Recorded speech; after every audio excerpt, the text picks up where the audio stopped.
नमस्कार सभी दोस्तों को नमस्कार।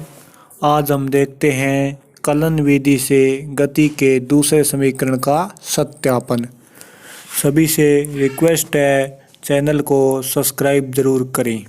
नमस्कार नमस्कार सभी को नमस्कार। आइए आप सभी का स्वागत है हमारे YouTube चैनल ज्ञान गंगा में।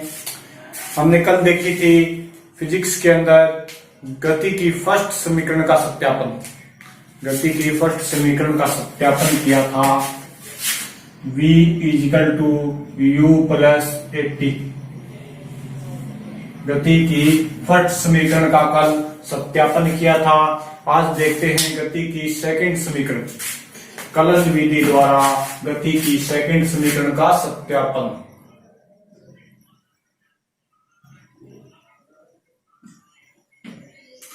कलन विधि द्वारा गति की द्वितीय समीकरण का सत्यापन।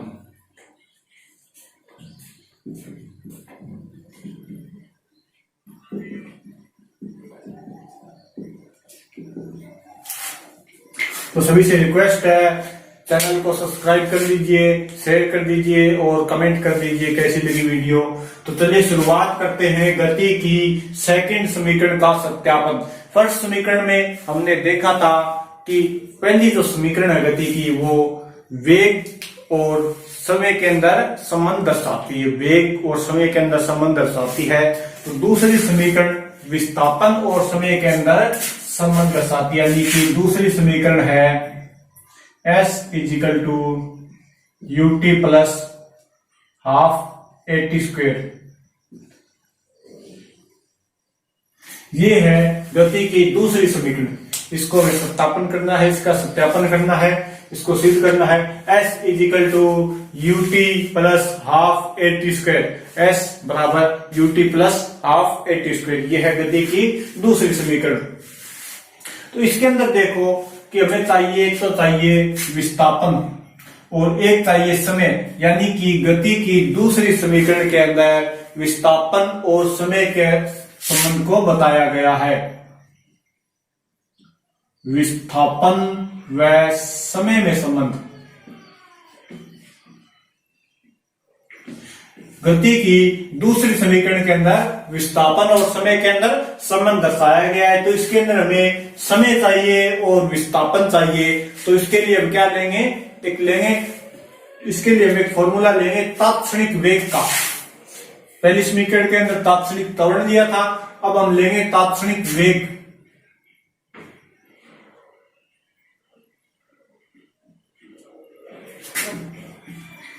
तात्क्षणिक वेग का फॉर्मूला होता है v equal to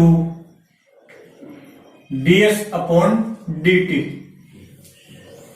v equal to ds upon dt ये हो गया तात्क्षणिक वेग का formula. v equal to ds upon dt ये हो गया तात्क्षणिक वेग का फॉर्मूला। यानी एक क्षण का, एक तात्क्षणिक यानी एक क्षण का वेग हो गया, पूरी का वेग नहीं है। जैसे हमने तात्क्षणिक त्वरण लिया था dv अपॉन dt, वैसे ही हो गया ये ds अपॉन dt तात्क्षणिक वेग का। तो इसके अंदर हम देखते हैं कि अगर समय यहां पर t इजिकल टू 0 दे, समय t इजिकल टू 0 दे तो विस्थापन s इजिकल टू 0 होगा, यानी विराम अवस्था में होगी। t इजिकल टू 0 देंगे, समय 0 देंगे तो s इजिकल टू 0 होगा, यानी विस्थापन शून्य होगा। अगर हम यहां पर t इजिकल टू समय t लेंगे तो विस्थापन होगा s इजिकल टू s, यानी विस्थापन हो जाएगा s यहां पर क्या है, विस्थापन। s है विस्थापन और t यहां पर है समय। तो ये हमारी लोअर लिमिट हो गई और ये हो गई अपर लिमिट। अपर लिमिट और लोअर लिमिट आ गई हमारे पास। तो देखिए अब इसके अंदर देखते हैं, इसके अंदर देखें तो यहां से हमें क्या चाहिए, हमें चाहिए विस्थापन। इस फॉर्मूले से हमें विस्थापन निकालना है। तो इनका क्रॉस मल्टीप्लाई करेंगे तो हो जाएगा ds equal to v dt ds upon equal to V D T, ये आगे इसका क्रॉस मल्टीप्लाई करने के बाद अब देखिए इस समीकरण के अंदर हमें विस्थापन और समय में संबंध दर्शाना है, लेकिन यहाँ पर वेग आ रहा है और वेग का हमारे पास मान है v का, हमारे पास मान है गति की फर्स्ट समीकरण से। गति की फर्स्ट समीकरण से, गति की फर्स्ट समीकरण थी v equal to u plus a t. यहां से हम v का मान रखेंगे, हम यहां से v का मान रखेंगे तो क्या हो जाएगा ds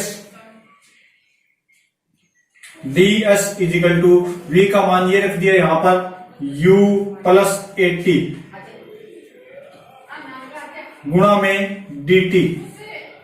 अब इक्वेशन बन गई है ds equal to u plus a t गुणा में dt।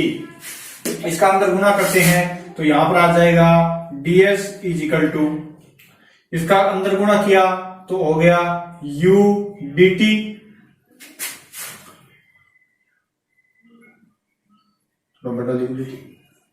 u dt प्लस में a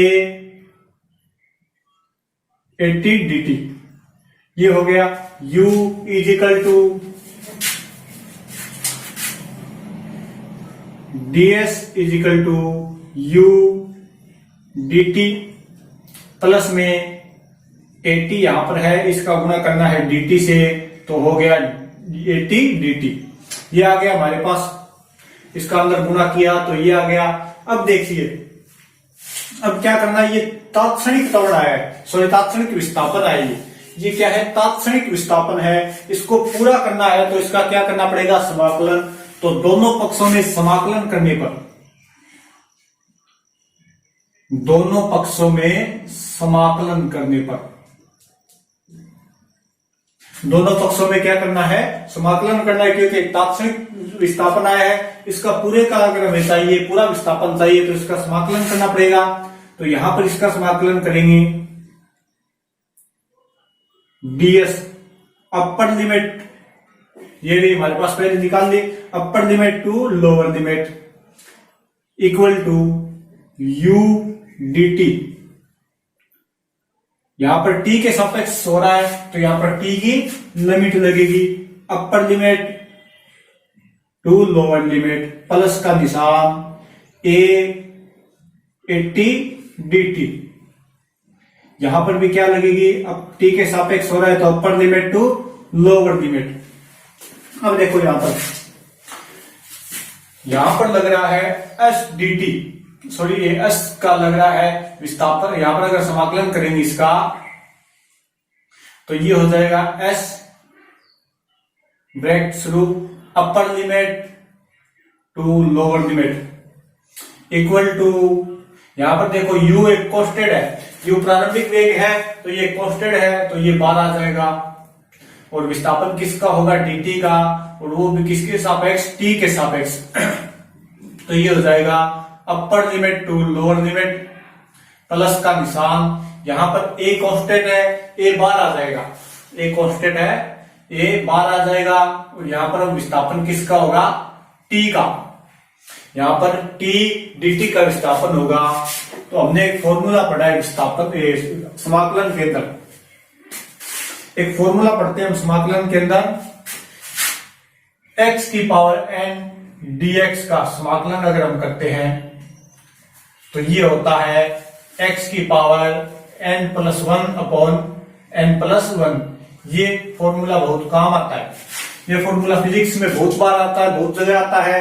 x की पावर n dx का अगर हम समाकलन करेंगे तो वो हो जाएगा x की power n plus 1 upon n plus 1। तो वही सेम कंडीशन यहाँ पे बन रही है, यहाँ पर देखें तो a बार आ गया, फिर समाकलन किसका करना है t dt का,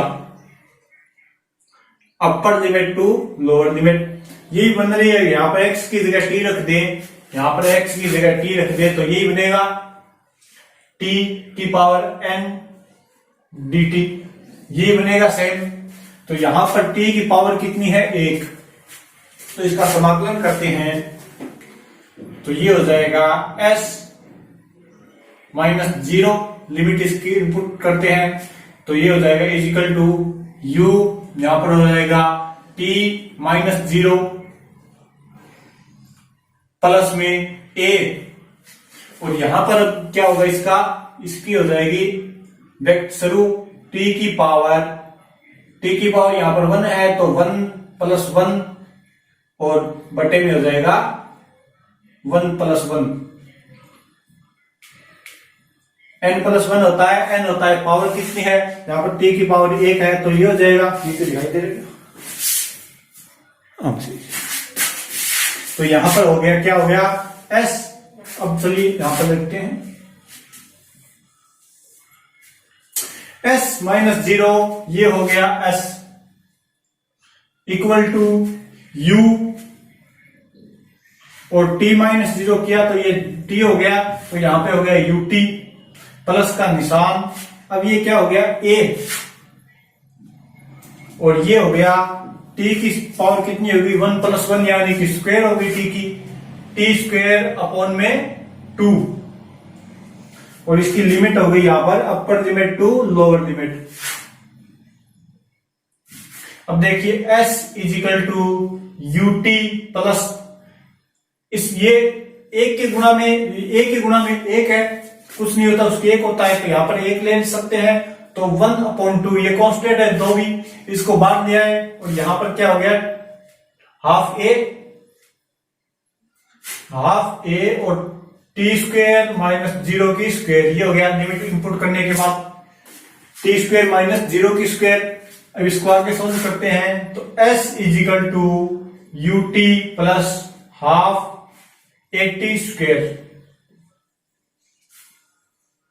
s equal to ut plus half 80 square, जो कि क्या है गति की सेकंड समीकरण है, ये हमें क्या करनी थी सत्यापन करनी थी, तो ये क्या हो गया सिद्ध हो गई, दूसरी समीकरण भी सत्यापन हो गई। इसको दोबारा देखिए, अच्छे से थोड़ा समझिए क्या करना है हमें, गति कलन विधि द्वारा गति की दूसरे समीकरण का सत्यापन। कलन विधि यानी जिसके अंदर समाकलन या अवकलन होता वो हो गई कलन विधि। तो देखिए गति की दूसरी समीकरण है s equal to ut plus half 80 square, s equal to ut plus half 80 square क्या है गति की दूसरी समीकरण है। इसके अंदर s क्या है विस्थापन, s विस्थापन है, u प्रारंभिक वेग है, t समय हो गया, a हो गया क्या त्वरण हो गया, और t क्या हो गया समय हो गया। तो यहां पर देखिए गति की दूसरी समीकरण के अंदर एक तो चाहिए विस्थापन और एक क्या चाहिए समय, यहाँ पर दोनों के अंदर समय आ रहा है, विस्थापन और समय चाहिए में, यानी कि गति की दूसरी समीकरण क्या करती है विस्थापन और समय में संबंध दर्शाती है, विस्थापन और समय में संबंध दर्शाती है। तो अब ऐसा फॉर्मूला लेना है जिसके अंदर विस्थापन भी आता हो और समय भी आता हो। तो हमने ले लिया तात्क्षणिक वेग, और तात्क्षणिक वेग का फॉर्मूला होता है v equal to ds upon dt, v equal to ds upon dt। यहाँ पर ds क्या है तात्क्षणिक विस्थापन और dt क्या है तात्क्षणिक समय। यहाँ पर अगर हम लेंगे t यानी कि समय इक्वल टू 0 लेंगे, समय का मान 0 लेंगे तो विस्थापन भी 0 होगा, क्योंकि जब समय का मान 0 होगा तो विस्थापन भी 0 होगा, स्टार्ट ही नहीं हुई तो विस्थापन शून्य रहेगा, और समय का मान t लेंगे तो विस्थापन क्या हो जाएगा s हो जाएगा। ये हमारी अपर लिमिट, ये हमारी अपर लिमिट, ये लोअर लिमिट होगी, upper limit to lower limit होगी। अब देखिए यहाँ पर इसी को हमने जब क्रॉस मल्टीप्लाई किया तो आ गया ds equal to v dt, ds equal to v dt आ गया। अब यहाँ पर हमें v नहीं चाहिए, v हमें यहाँ पर नहीं चाहिए, यहाँ पर क्या चाहिए तो v का मान रख देते हैं। यहाँ पर हम v का मान रखेंगे तो गति की फर्स्ट समीकरण से v का मान रख देते हैं, v equal to u plus 80, v equal to u plus 80। यहाँ पर फर्स्ट समीकरण से इसका मान रखा तो हो गया ds equal to u plus 80 गुणा में dt, ds equal to u plus 80 गुणा में dt। अब यहां पर देखिए इसका अंदर गुणा करते हैं तो ds equal to u dt, इसका अंदर गुणा करेंगे तो ds equal to u dt plus 80 dt हो गया, us UDT plus AT DT हो गया। अब दोनों पक्षों में हम इसका समाकलन कर देंगे, क्योंकि ये क्या है, ये तात्क्षणिक विस्थापन आया है, ये तात्क्षणिक विस्थापन आया है, हमें पूरे का विस्थापन चाहिए, तो दोनों पक्षों में क्या कर देंगे, समाकलन कर देंगे। अब समाकलन करेंगे, यहाँ पर तो ds का समाकलन किया, upper limit to lower limit, यहाँ पर t के सापेक्ष समाकलन करेंगे, तो ये हो गया upper limit to lower limit. यहां पर देखिए upper limit to lower limit s यानी विस्थापन की, u कांस्टेंट है, बाहर आ गया, तो t का विस्थापन हो गया upper limit to lower limit, plus में a कांस्टेंट है, बाहर आ गया, अंदर क्या बचा t dt यानी कि यहां पर t की पावर क्या है, 1, t की पावर है 1, यहां पर ये फॉर्मूला हो जाता है t की पावर 1 और dt। तो इसका अगर हम फॉर्मूला बनाएं तो ये बन जाएगा t की पावर n dt, और इसको अगर हम सॉल्व करेंगे तो ये हो जाएगा समाकलन, इसका क्या हो जाएगा फिर t की पावर n+1 अपॉन n+1, और n यानी यहां पर पावर t की है 1, तो ये क्या हो गया t की power 1+1 upon 1+1 upper limit to lower limit. अब यहां पर आ गया s equal to ut plus a, फिर आ गया t² upon 2 upper limit to lower limit. यहां पर आ गया s equal to ut plus half AT, यानी इसको 2 को बांट लिया, 2 कांस्टेंट है, इसको क्या लिए बांट लिया है, a के बटा में लिया है, और a के गुणा में जिसके कुछ नहीं होता उसके क्या होता है, 1 होता है, तो 1/2 आ गया, और यहाँ पर a ये नीचे आ गया, और ये क्या हो गया t² माइनस 0 की स्क्वायर। तो नीचे इसको सोल्व किया तो क्या आ गया s equal to ut plus half AT square, जो क्या है गति की सेकंड समीकरण। तो ये इसका सत्यापन हो गया, जो क्या करती है, विस्थापन और समय के संबंध दर्शाती है। तो मेरे हिसाब से सभी को समझ में आ गया, और नहीं आया तो कमेंट करके बताना, और वीडियो को लाइक शेयर और चैनल को सब्सक्राइब जरूर करना। जल्दी लेकर आ रही इसका तीसरा पार्ट, यानी कि गति की थर्ड समीकरण का सत्यापन। Okay, thank you, bye.